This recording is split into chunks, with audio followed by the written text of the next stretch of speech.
This is a companion piece to Why Do Men Like Pretty Women? But as men and women are different, so is the question. I read a very good post by The Radical One entitled A Woman Needs a Man's Masculinity, Random Rant. Actually, I think it's much better than a rant, even if the last paragraph is a bit harsh. It decided me that I should do this. The first point to make is that women are individuals, so different women will have individual tastes and desires, but like most things, this idea can be taken too far. A woman is still a woman. She is not just a random amount of random things. She will conform, as men do, to particular traits, in a woman's case, to what most people think of as feminine traits. Before we go into that, I think I need to take a step back and to look at the three human roles: the role of children, the role of women, and the role of men. Each has a particular role that they play within human society. Today we are told that everyone is interchangeable. However, people know that that is not true. The way they live their life, in direct contradiction to this idea, proves that they know that it's not true.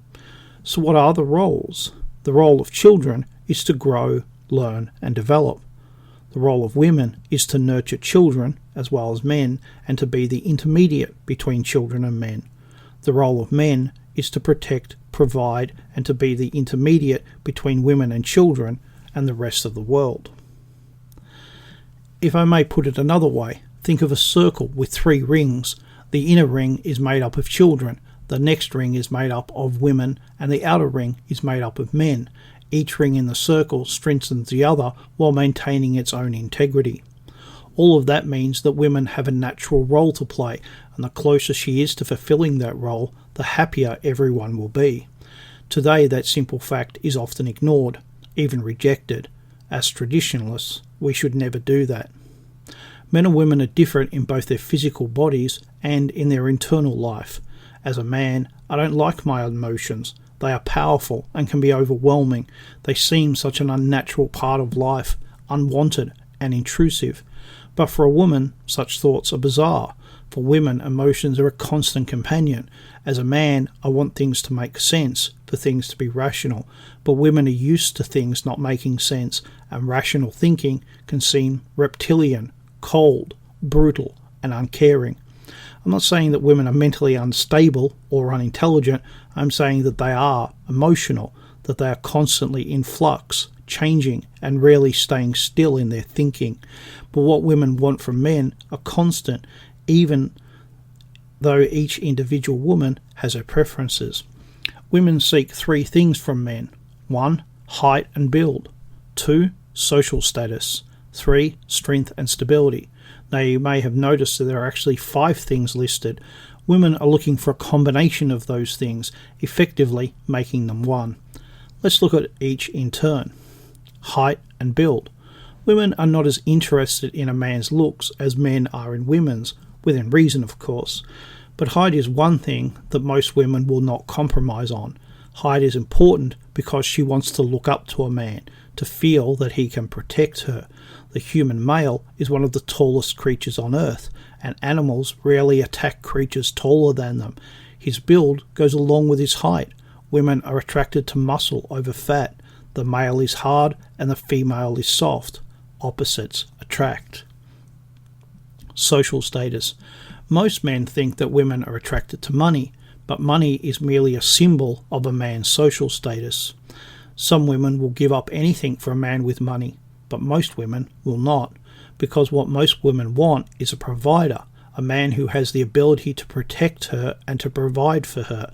A man of high social status is a good bet to be able to do both of those things.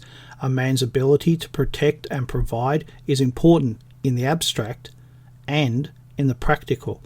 A man who is fit and a hard worker has social status, just as a rich man does, because they are both providers, even though they are not equal. Strength and stability. A man's physical strength is important because a woman is attracted to his strength compared to her, but she is also interested in his mental strength. Mental strength is his intelligence, his fortitude, and his mental endurance. She wants to make sure he can provide her with stability. Now, this stability comes in 2 forms. One is in material things, the second is in his ability to keep her stable. As I wrote earlier, women are in constant flux, but a man's emotional strength can provide the balance that she requires. Instead of her emotions being like waves upon the ocean with nothing to stop them from becoming bigger and rougher, a man with strength and stability is like a coastline. The waves crash onto the shore and stop. They have found their limit, but a man must be strong enough to be able to handle these waves constantly crashing into him. Men don't know this is a thing. Women do, and they seek that in us even though we don't know we possess it. This is why women test men. Often they don't even know they are doing it. They need reassurance that we are quite literally their rock. That is also why a man's sense of humour is so important to a woman. It's a way for her to test that you have the strength to endure her. And the final part of his strength and stability is his leadership. Women want to look up to a man. She wants to be able to trust that he can deal with the world. It is his job to lead the way and to guide her, to protect and provide for her. These are all signs of his leadership. Leadership means that the man leads and that the woman follows, and she follows because she looks up to him. But no one looks up to a bully or a tyrant. Leadership is a hard road, and that's another reason why it's the man's job. She has enough to worry about already. Life at its best is glorious, but glory is fleeting. Life at its worst is unbearably painful, but life can get better. Men and women are better together than apart, and only together can they build the future. In fact, only a man and a woman together can build the future.